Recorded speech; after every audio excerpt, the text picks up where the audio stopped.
ukuba buyile ecaweni lecawa siyenzele wena ukuba khange uye ecaweni ngoyena mntu esiyenzele yena lecawa. Siyakwamkela futhi nakule veki icawa yabantu abangacawiyo iyaqala ke ngoku. Icawa yabantu abangacawiyo iyaqala namhlanje.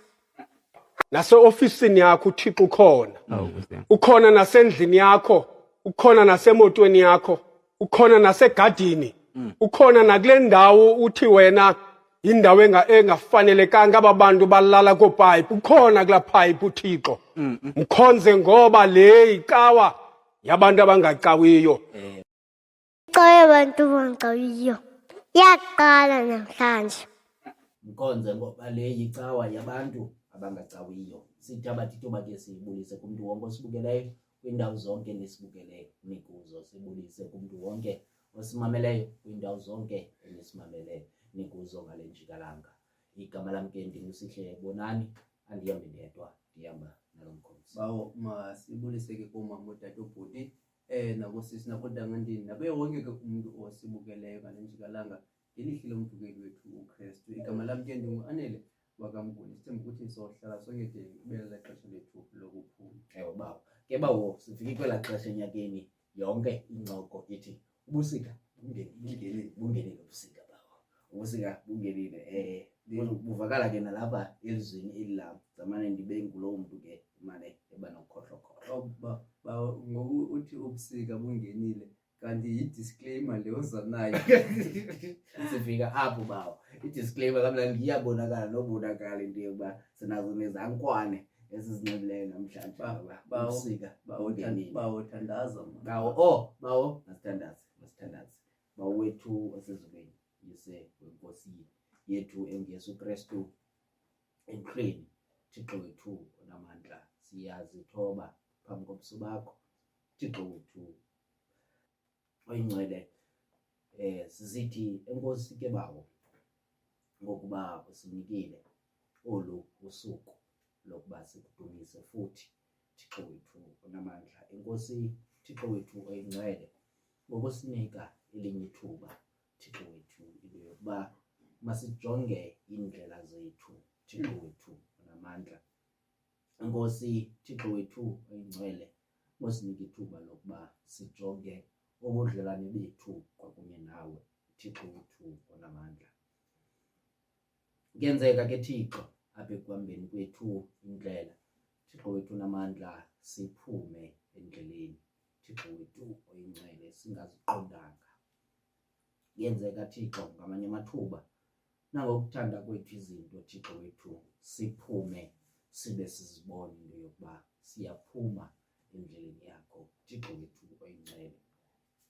Kodwa wena Thixo sinikele ithuba lokuba masiphinde Thixo wethu siziqonde, sizijonge into yokuba sindawuni endleleni yakho Thixo wethu onamandla. Yiloo nto ke Thixo sisithi enkosi ngethuba Thixo wethu onamandla. Enkosi ngoba nguThixo wethu nakaloku nje Thixo wethu oyingcwele. Ngoba wena Thixo sele singaboni Thixo wethu onamandla wena uba nguThixo wethu. Sele singenzi kakuhle Thixo wethu emehlweni akho wena uhlala nguThixo. Sele singanyanisekanga Thixo wethu phambi kobuso bakho wena uhlala unguThixo. Ngoba wena nguThixo wethu awusiyekeli.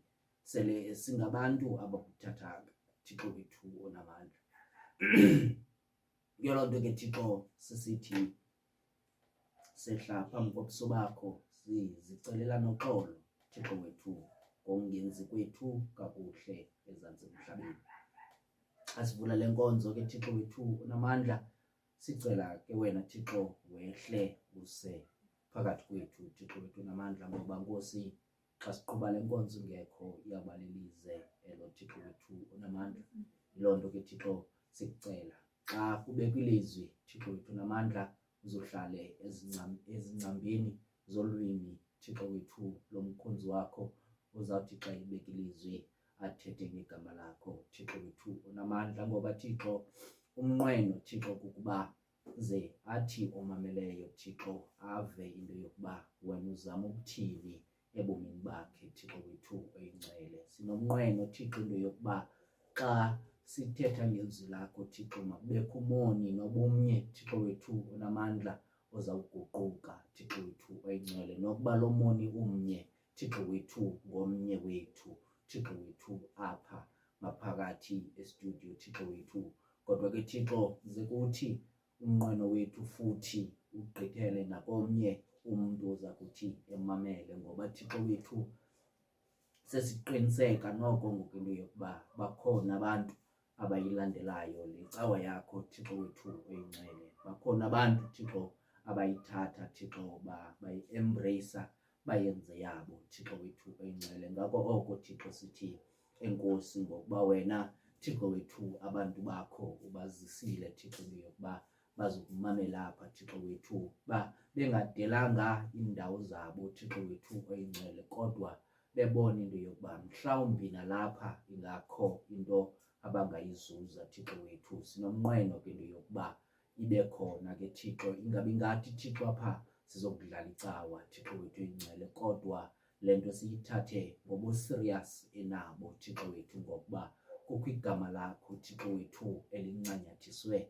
kule nto esiyenzayo Thixo wethu oyingcwele. Ngoko ithi kukhona ukubaluleka okugqithisileyo nesingakuqondiyo thina Thixo wethu oyingcwele, ngoba into enoThixo Thixo wethu onamandla siyayiqonda okanye siyayicingela into yokuba ubunzulu Thixo wethu nokunaba kwayo kungakanani, kodwa ingqondo yethu ayikwazi ukufikelela apho iingcambu zento enobuthixo zingafika khona, apho ukunaba kwento enobuthixo kungahamba kuphele khona. Yiloo nto ke Thixo sisithi nangona Thixo wethu abanye abantu bangayiqondi into yokuba sizama ukwenzani, kodwa xa inegama lakho Thixo umnqweno wethu kukuba siyithathe siyenze ibaluleke ngendlela ekumele ibaluleke ngayo Thixo wethu oyingcwele, ngoba okuphambili kukuba wena unguThixo, kunjalo nje unguThixo onobukhosi Thixo wethu oyingcwele. Zekuthi Thixo xa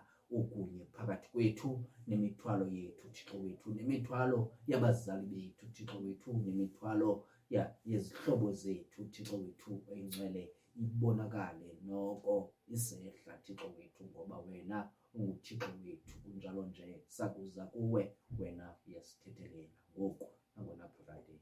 Amen. Amen. Baba wethu osezulwini, mawaphathwe ngokungcwele igama lakho, ubungcwele bakho mabufike indawo yakho mayenziwe emhlabeni njengoba isenziwa ezulwini. Mawusikwe namhlanje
Siphinde ke sinamkele abazalwane kwicawa yabantu abangacawiyo ukuba usandokungena ngoku sisandokuvula ke ngokusesikweni okanye mandithi sisandokuvula ngomthandazo.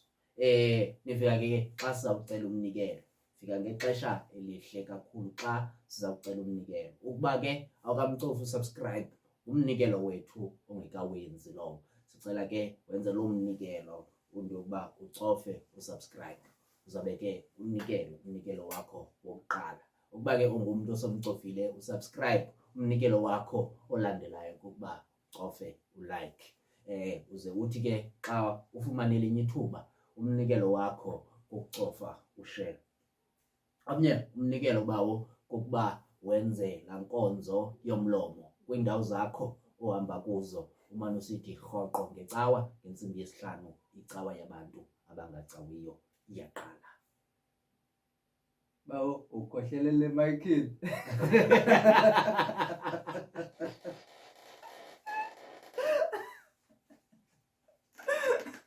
Bawo abantu basilindile bawo.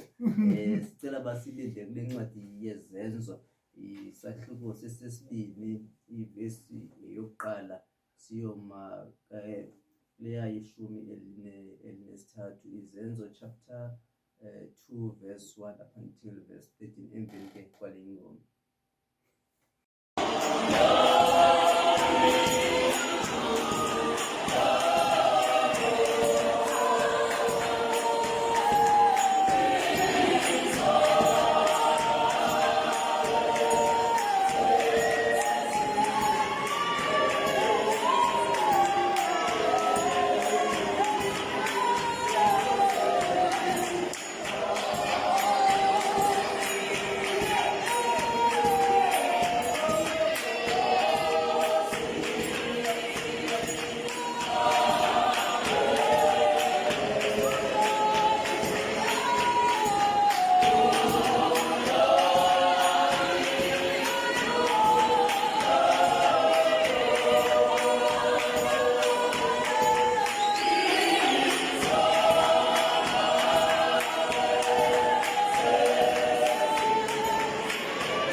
Sifumane ilizwi lethu lanamhlanje libhaliwe kwincwadi yezenzo zabapostile ngesahluko sesibini kwivesi yokuqala kutsho kwivesi ye-13 phantsi kwesihloko esithi isipho somoya oyingcwele.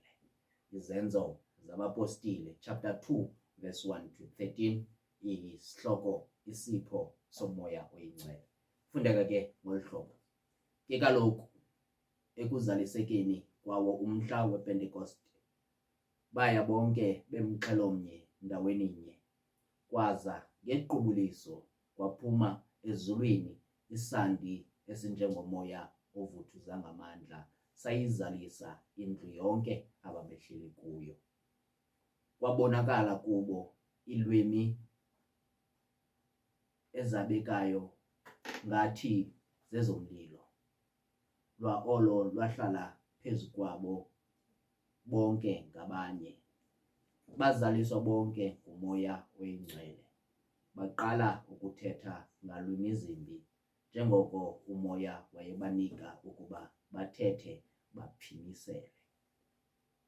Ke kaloku kwakumi eYerusalem apho amadoda amaYuda, amadoda awoyika uThixo, evela kuzo zonke iintlanga eziphantsi kwezulu. Sithe ke sakubakho esi sandi, yabuthelana inkitha, yadubadubeka ngokuba bonke ngabanye babebeva bona bethetha ngezakomawabo intetho.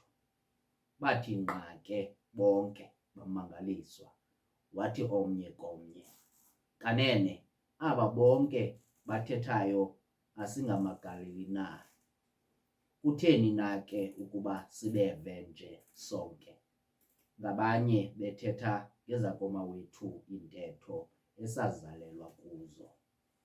Thina Mapati namaMedi nama-Elam nathi simiyo kwelaseMesopotami, kwelakwayuda kwelaseKapadoki, kwelasePonto, kwelase-Aziya, kwelaseFrigri, nakwelasePamfili, kwelaseYiphutha, nasemacaleni elaseLibhi ngaseKirene, nathi bahambi baseRoma singamayuda kwanabangeni ebuyudeni. Thina maKrete nama-Arabhi sibeva bona bezithetha ngezakomawethu ilwimi izinto ezinkulu zikaThixo. Bathi nqa ke bonke bakholwa, omnye esithi, aze ingaba ifuna ukuba yintoni na le nto. Abanye ke babehlekisa ngabo besithi bahluthi iwayini enencasa. Eli lilizwi lenkosi. Inkosi mayisikelele ukufunda kwelizwi layo ngoku nangonaphakade. Amen. Amen.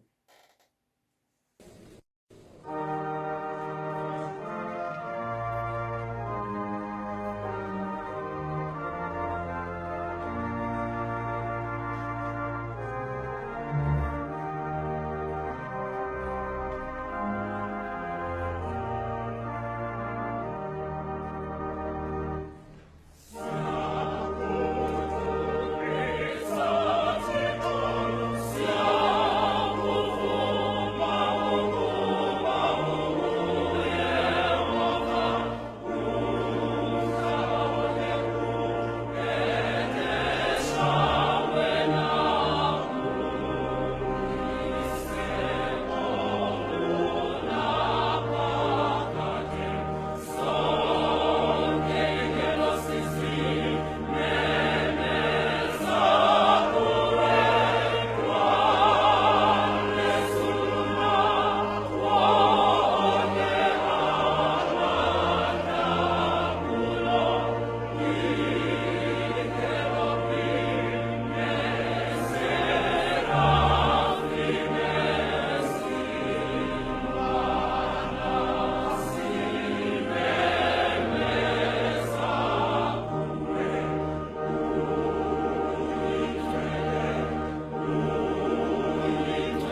Nkosi, ndithembe wena mandingaze ndidaniswe.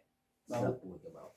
Bawo ukuphinda sibulise kubazalwane abasimameleyo ngale njikalanga nabasibukeleyo kwindawo ke abasimamele besibukele bekuzo ngelihle lomvukeli uKristu. Amen. Amen.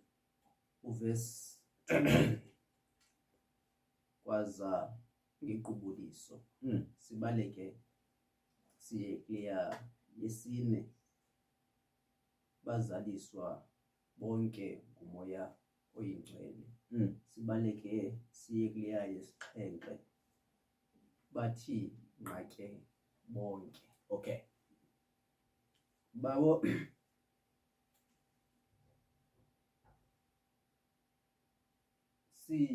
ingangathi sikuvutho ndaba ngoku. Okay.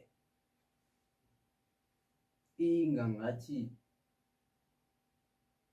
kugqwathulwa kwiziqhamo Nkosi yami. zokulinda kwabazalwane.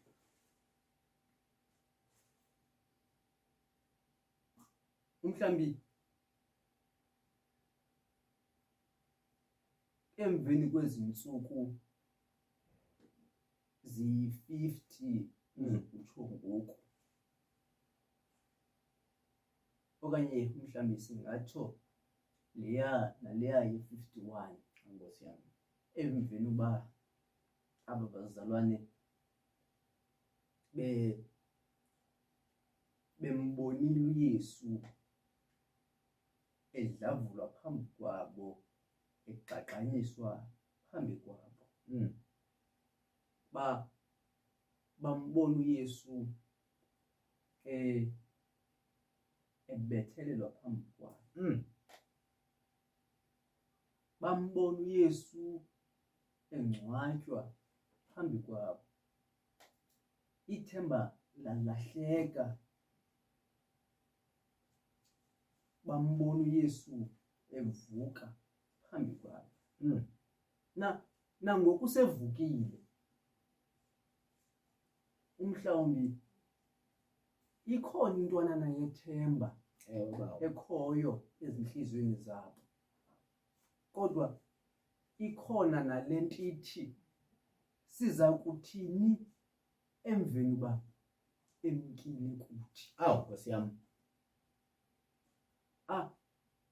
Abayale ke esithi kubo zeningemki eYerusalema nide nilinde ukwambathiswa. Akabaxelelanga ke ukuba ze balinde ixesha elingakanani. Nkosi yami. Kodwa basemlindweni naba bantu. Ndiyaqonda uba zonke izinto zabo zazilapha. Bawo. Zonke izinto zabo zazilapha. Ukudla kwabo kwakulapha. Amanzi kwabelapha. Begcine izinto eziza kuba sustaina ixesha abangalaziyo. Suka ke ngesiquphe bazaliswa bonke ngumoya oyingcwele. Bathi ke nqa abantu. Bathi nqa abantu. Ngoba izinto zikaThixo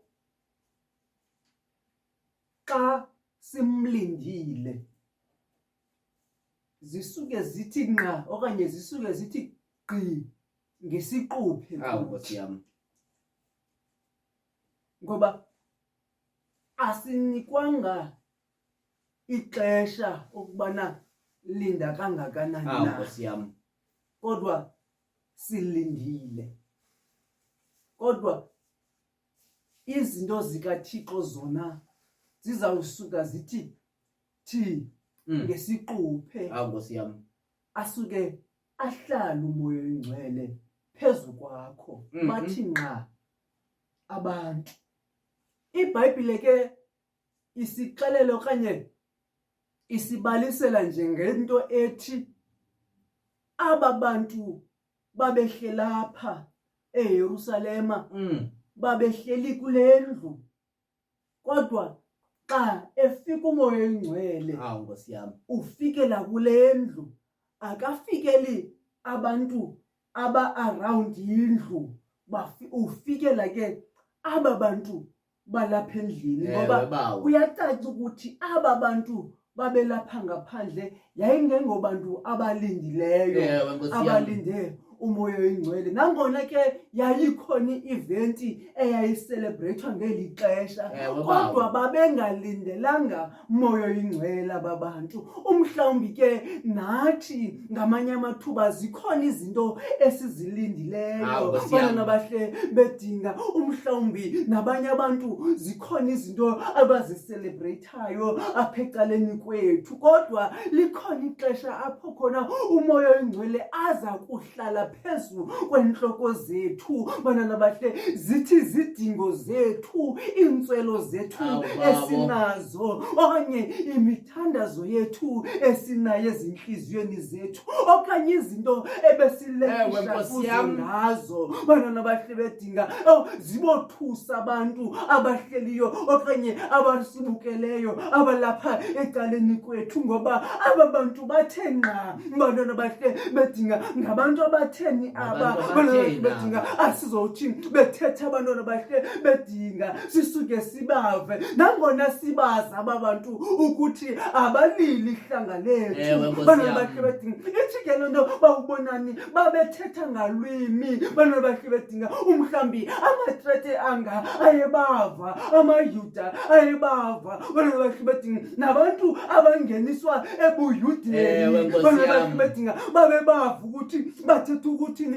Ithi loo nto bana bahle bedinga umuntu ngamnye, bana bahle bedinga, wayenayo okanye wayenaso isiphiwo sakhe asinikiweyo nguThixo, kwenzela ukuthi umhlambi ngobonani babekhona abantu abazokwazi ukuthi ubonani athethe nabo, bam-understand ubonani nomnguni lowo akwazi ukuthetha nabakhe, bam-understande. Nawe mphulaphuli nombukeli uthethe nabakho abantu bazokwazi ukuthi baku-understande. Umhlambi mna andinokwazi ukuthetha namagitsa, ngoba zange ndayihamba kakuwo okanye zange ndayihamba indlela yobugintsa, bana bedinga. Umhlambi sozukwazi ukuthetha namanxila wena, ngoba zange ubuthi kakatha ubutywala emlonyeni wakho. Umhlambi nawe awuzukwazi ukuthetha nabantu abatshayayo, bana bedinga, ngoba zange ulibeke kuwe icuba, kodwa oyena mntu uzokwazi ukuthetha nabantu ngumntu okhe wayihamba indlela, bana bedinga. Umuntu ozothi akwazi ukuthetha nabo bantu ebekhe wayihamba indlela, wathi kodwa bana bedinga emveni ubana ethe wahlala, bana bedinga walinda, bana bedinga walindela isiquphe sakhe, bana bedinga ungaphazanyiswa ziziquphe zabanye abantu, bana bedinga ungaphazanyiswa, bana bedinga ukulungelwa kwabanye abantu, bana bedinga ufune bedinga ukutyhila ngesinye isidanga somnye umntu, bedinga umhlawumbi yena elungelwe, kuba wena bedinga ungekalungelwa. Phofulu nawe umhlawumbi ulindile, bedinga ufune nawe ungangathi uyakwazi ukuthetha, bedinga. Kanti akhona amatrete akulindileyo, akhona amajuda akulungileyo azakusafarisha kuba wena utyhile ngesidanga somnye umntu, bedinga. Kodwa emveni bana bezithethile ezi zinto basuka, okanye emveni bana umoya oyingcwele ubazalisile aba bantu, basuka bathi nqa abantu, bedinga. Ngoba umhlawumbi bedinga sakubanika abantu, bedinga iziqhamo zikamoya oyingcwele, basuke bathi nqa. Umhlawumbi bebesazi ngelinye ihlobo, besijonga ngelinye imehlo, bedinga. Kodwa sasuke bedinga simane siba eqhekezela esipheni somoya oyingcwele basuke bathi nqa bathi bana hayi umnguni usuke wathini hayi ubani usuke wathini Ewe, Nkosi ngoba yami. babona iziqhamo zikamoya oyingcwele Ewe bawo. bazaliswa ke bonke Bazaliswa bonke. kumoya oyingcwele Mm. bazaliswa bonke umoya oyingcwele xa sihleli ke endlini enye xa sihleli ngokuvana Ewe, xa bawo. sihleli ngothando siye umoya oyingcwele usuke asizalise bantwana bahle bedinga azalise nooPetrosi aba banomoya obuthathaka bazaliswe umhlambi bantwana bahle bedinga noTomasi aba bantwana bahle bedinga badawuthayo apha endleleni Ewe, ngoba Nkosi yami. umoya oyingcwele akakhethi Akakhethi kodwa umoya oyingcwele. iresiphi okanye bantwana bedinga ikhetshi kufuneka sihlale sibambene singabantu abanye kwenzela umoya oyingcwele azohlala kuthi ngoKristu Inkosi yethu amen. Amen. Phezulu mama songena kanjani? Phezulu mama songena kanjani? Mama songena kanjani? Mama songena kanjani? Mama songena kanjani? Mama thina songena kanjani? Mama songena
Bawo.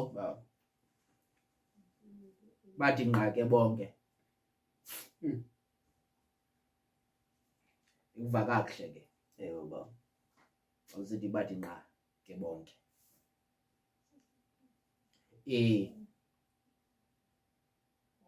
Khawuleza indicingise into yokuba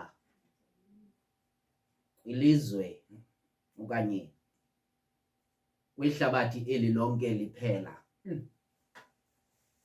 singabantu abehlukileyo.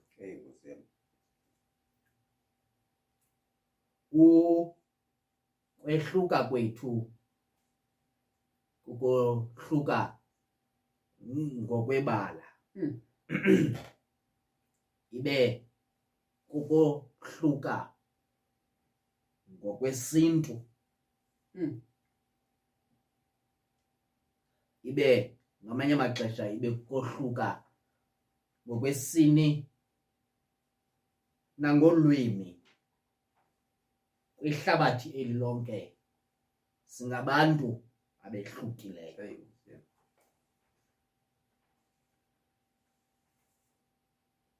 Kukho abantu ke abaphila kakuhle xa abantu behlukene. Umuntu amane ehlala phakathi kwiintanda ezi ziqhekeza abantu kubini. Abantu abahlala kakuhle phaa bafune into yokuba iintanda ezi mazibe ngathi zibuvuleka ukwenzele bakwazi ukuphila kakuhle, bakwazi uchazela eli cala nina niphucukile kuneli cala. Bathi kweli cala, eli cala lingapha licinga lingcono kunani, bahlale apha phakathi kanye cakasana kwiintanda ezi zokohluka kwethu. Singabo bantu banjalo ke bawo. Kodwa kuye kuthi ngamaxesha athile, ithanda ukwenziwa ikakhulu ke xa ndibukele. Andingumntu ke noko oye wahamba iindawo ezininzi, kodwa ezinye izinto siyazibona nalapha kwizikrini ezi zincinci esizibona kuzo izinto, kodwa ngamathuba mancinci kuye kumane kusenzeka. Ithanda ikakhulu phaa emculweni singayazi nokuba ingoma ithetha ukuthini, kodwa uyive phakathi entliziyweni into yokuba ingangathi ndiyayithanda le ngoma. Bantwana bahle bakaThixo, noba mhlawumbi kusebholeni abantu mhlawumbi abathanda isport, ufike abantu omnye usuka kwelinye ilizwe kodwa badityaniswe yile nto bayiphiweyo, ngoba ngamanye amaxesha bawumnguni phofu ixesha elilonke umntu okwazi ukucula sisiphiwo eso, umntu okwazi ukudlala sisiphiwo eso.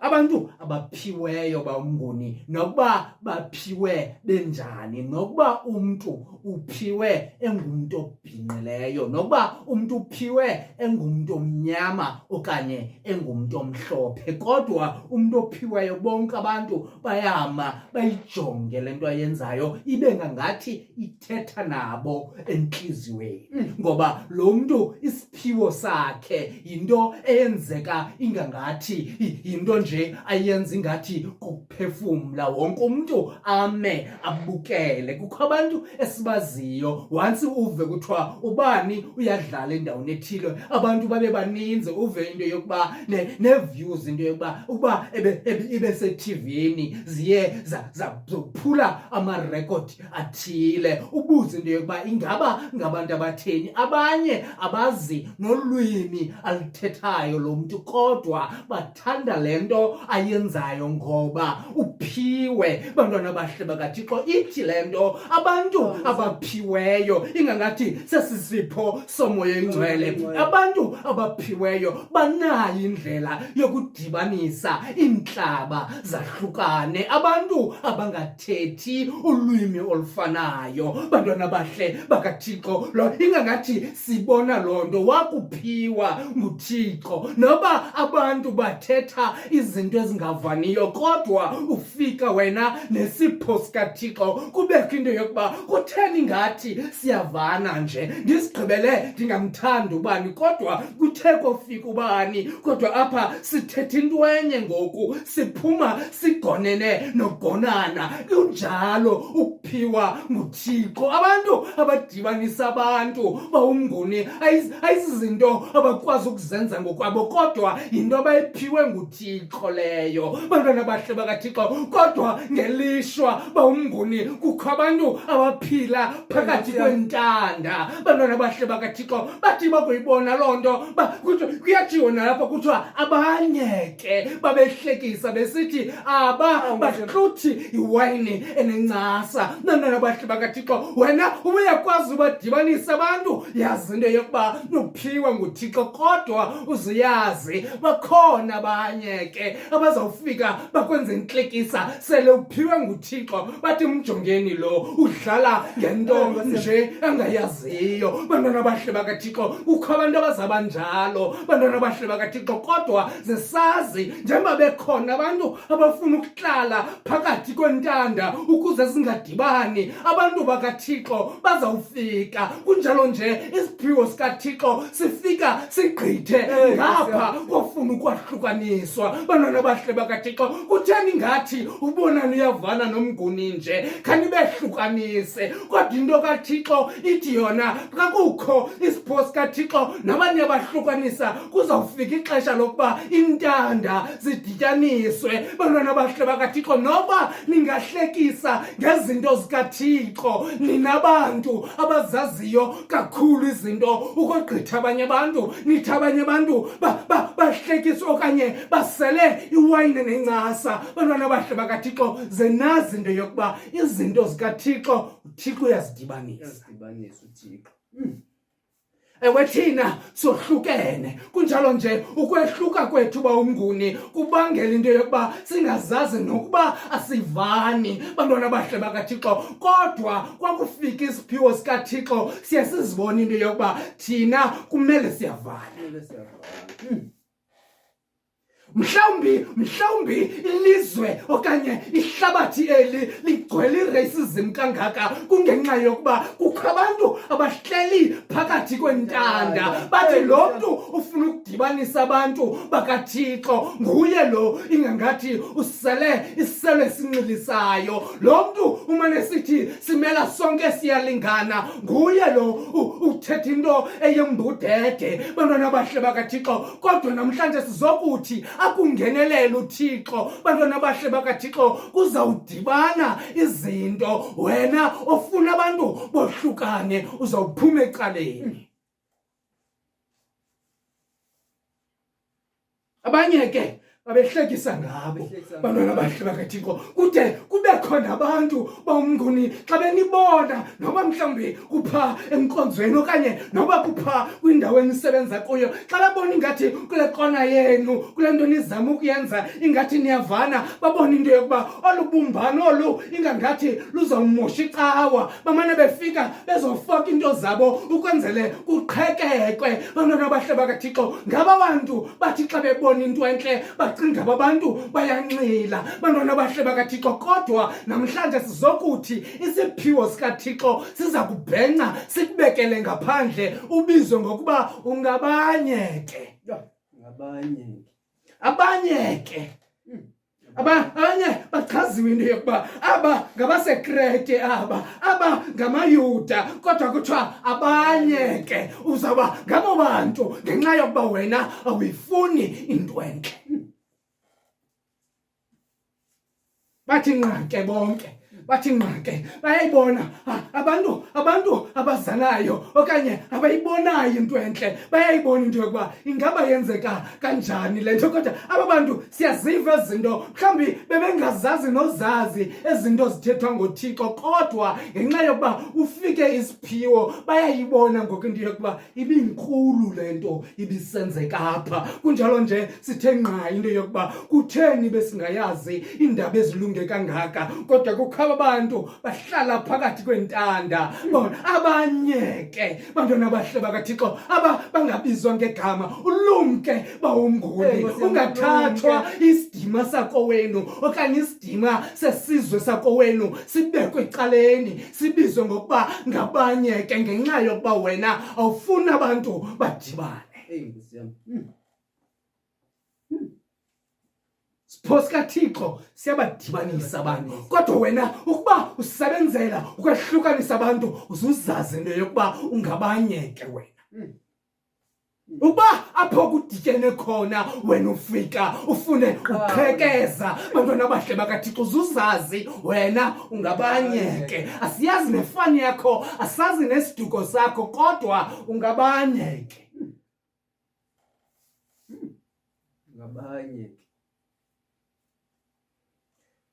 Kukho amadoda amakhulu awaziwayo, ngamadoda amakhulu awaziwayo ngenxa yokuba umsebenzi wabo yayikuthatha abantu badibane balwele into enye. Bantwana abahle bakaThixo, mhlawumbi kukho abantu abaziwayo, bantwana abahle bakaThixo, amawisile aqiniseke ngoJohn Wesley ngenxa yokuba bayayazi into yokuba wabadibanisa. Bantwana abahle bakaThixo, kodwa abantu abaqhekeze inkonzo nokuba zeziphi abasaziwa abo bantu, kodwa kwaziwa into yokuba ngubani owafawundela ibandla, ngoba laa mntu udibanise ibandla, udibanise abantu abaqhekeki bona abaziwa ngoba ngabanye ke. Uzuthi nawe xa abantu bedibene ufike ufuna ubaqhekeza, uzuyazi ngomso igama lakho alizukwaziwa, kuza kwaziwa lo mntu ebezama ukudibanisa abantu. Bantwana abahle bakaThixo, namhlanje sizokuthi isipho sikaThixo uzungami endleleni yaso, ngoba uzawubekelwa ngaphandle kuYesu Kristu ngoku nangonaphakade.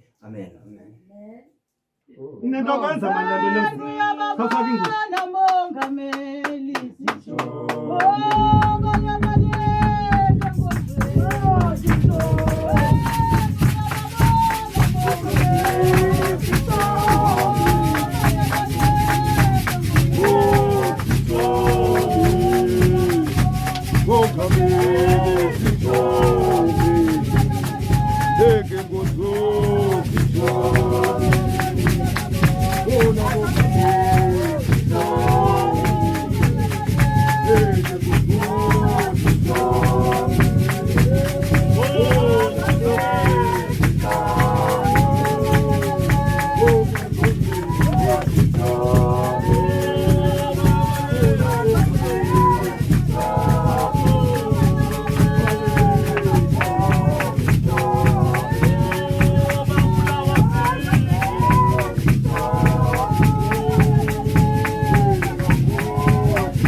Ngequbuliso bawo.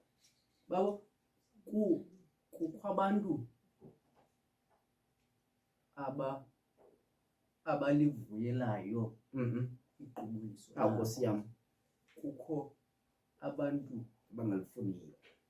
elibakhathazayo Nkosi yam, iqubuliso labo. Iifemeli ziqhekeke kubini ewe bawo, ngenxa yokuthi kufike iqubuliso lakho. Abanye baphuma ngapha, abanye baphuma ngapha. Uthe ungena wena emsebenzini kuba umoya oyingcwele Nkosi yam, iqubuliso ehleli phezu kwakho. Yathi ipaneli bi-interview, abanye baphuma ngapha, abanye baphuma ngapha, ngoba kufike iqubuliso iqubuliso lakho not wonke umuntu Nkosi yami. uzakureacta ngehlobo elifanayo equbulisweni Qubuliso lakho.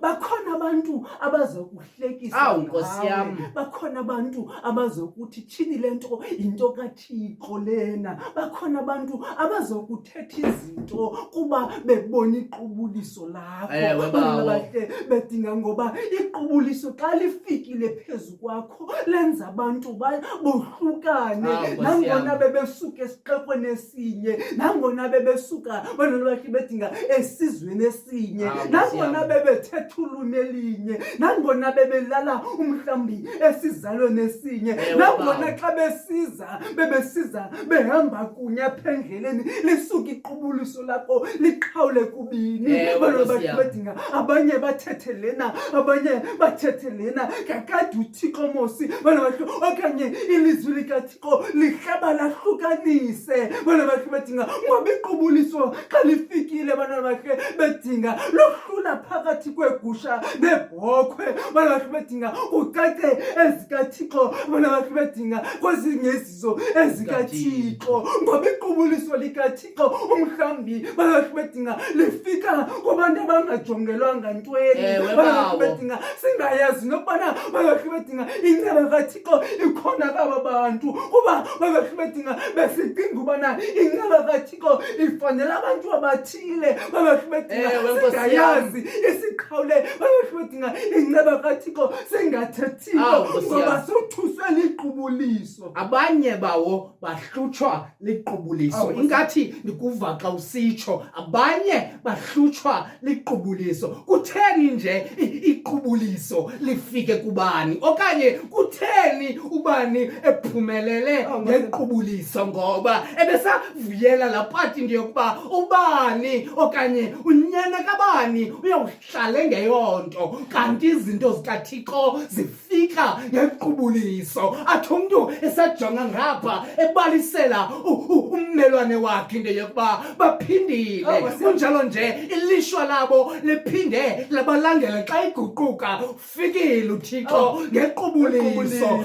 Athi esabamba ngezantsi amphinde uThixo esajongile ngequbuliso. Athi esathi abone into yokuba akanaba sathini akhangele ezinye izinto amakazithethe ngokuba iqubuliso likaThixo lakufika lifikile. Bantwana bahle bakaThixo ngoko ithi loo nto wena mntu ongazifuni izinto zikaThixo nokuba ungangazifuni uThixo yena xa efika nazo uza kufika akazuqala kuwe. Njengoba unguqala zive nje uzaziva mva xa zifika kulo mntu angafuni zifike kuye, noba mhlawumbi umvalela kweliphi icala kodwa uThixo afike ngequbuliso. Athi kudala ndibabona into yokuba bakuvalele kwecala khawubheke nje ecaleni noba ukhubekile uwe ubetheke kanti ubetheka kule nto ubusiya kuyo. Bathi besacinga into yoba baqhwabele ukuwa kwakho kanti uThixo ukuvusile ngequbuliso. Bawo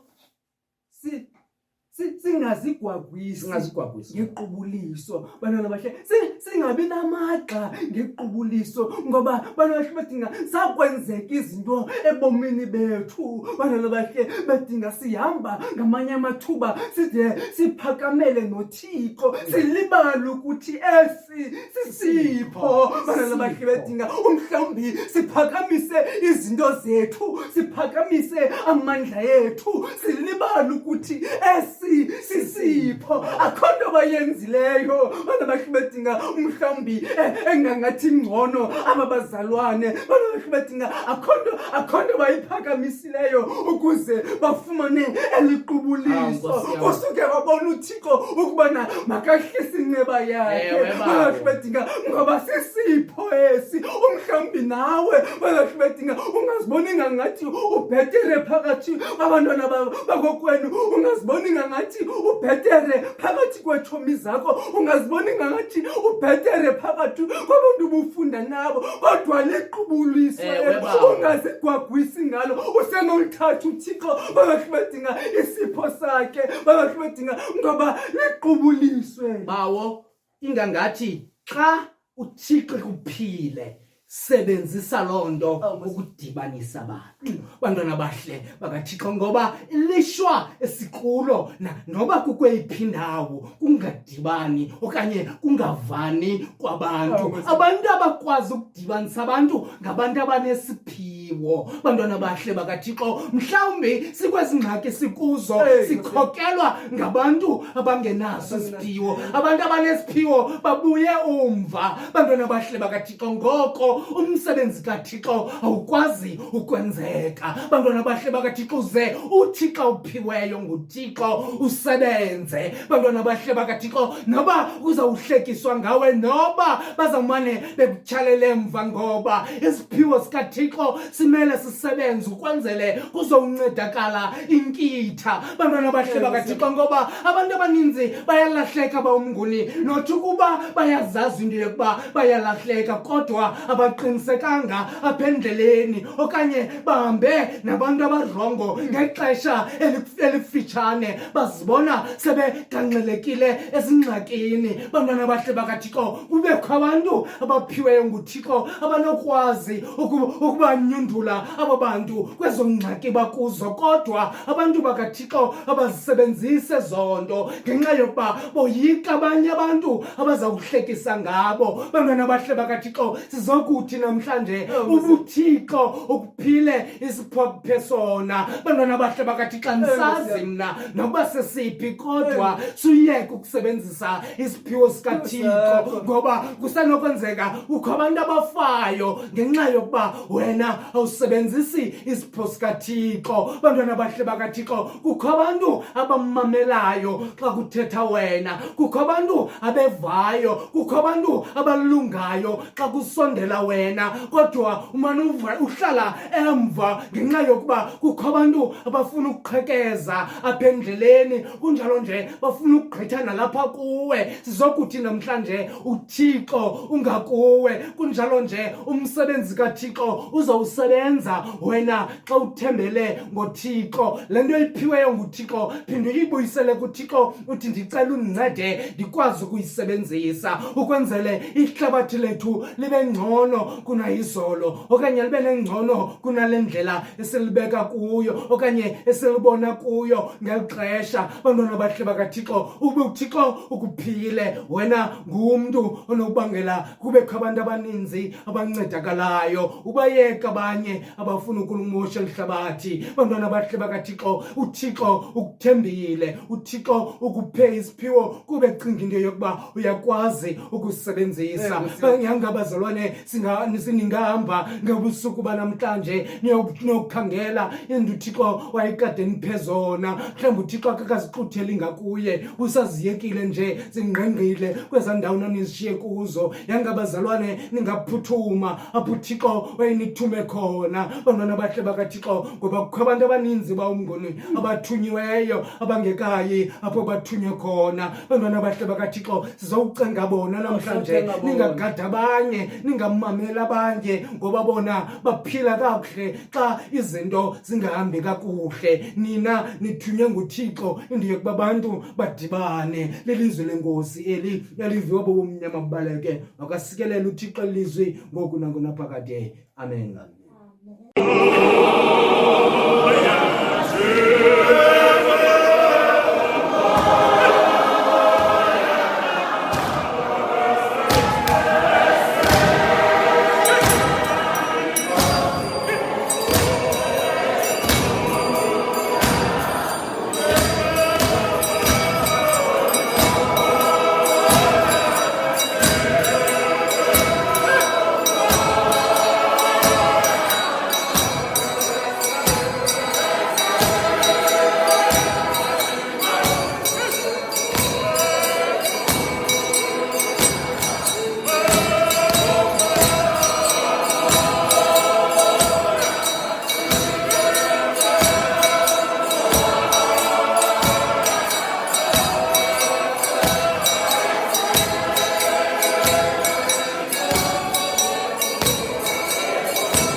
bawo bawo masinikele bawo man pamba sinikele bawo akunoba ngathi akwenzekanga nto bawo hayi bawo akwenzekanga akunoba ngathi akwenzekanga nto bawo xa kubethwe i-Sundowns akwenzekanga hayi bawo akunoba ngathi kwenzekanga akafana sayikhathisha le clip uthe uKhadoso esithi lamayiphutha niwabonayo namhlanje andisayi kuphinda niwabone naphakade amayiphutha asuka abagubungela bawo asuka abagubungela bawo kwele siyayikhada bawo akukhathwa nto bawo akukhathwa nto bawo yazala no-technical producer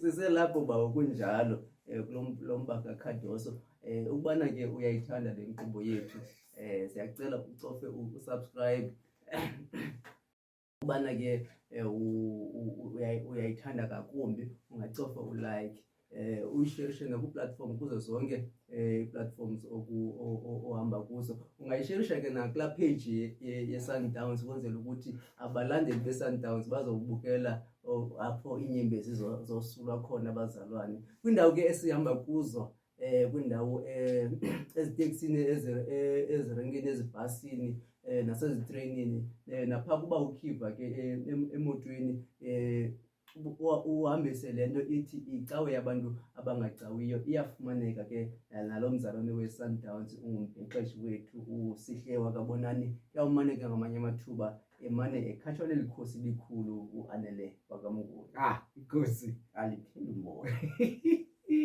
vala bawo sikodwa masamkeleni ke intsikelelo alabafefela inkosi yethu uthando lobudlelwane bomoncwele bungaphumla phakathi sonke indibo inkosi izolani bandlalayo ngoKristu inkosi yethu amen amen Amen, amen, amen, amen, amen, amen, amen,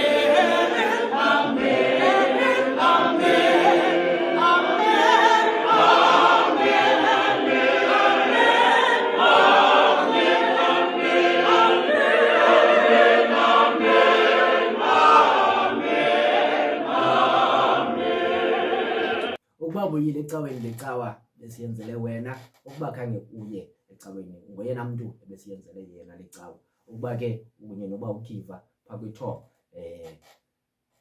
lecawa siyenzele wena siyathemba into yokuba kule veki zayo uzawuphinda ubuye ube kunye nathi cawa yabantu abangacawiyo igama lam ndinguSihle Bonani ndihambe ndedwa ndihamba noAnele ikhosi wakwanguni masiphinde sidibane ngentsimbi yesihlanu kule veki zayo le icawa yabantu abangacawiyo. The sky is the limit.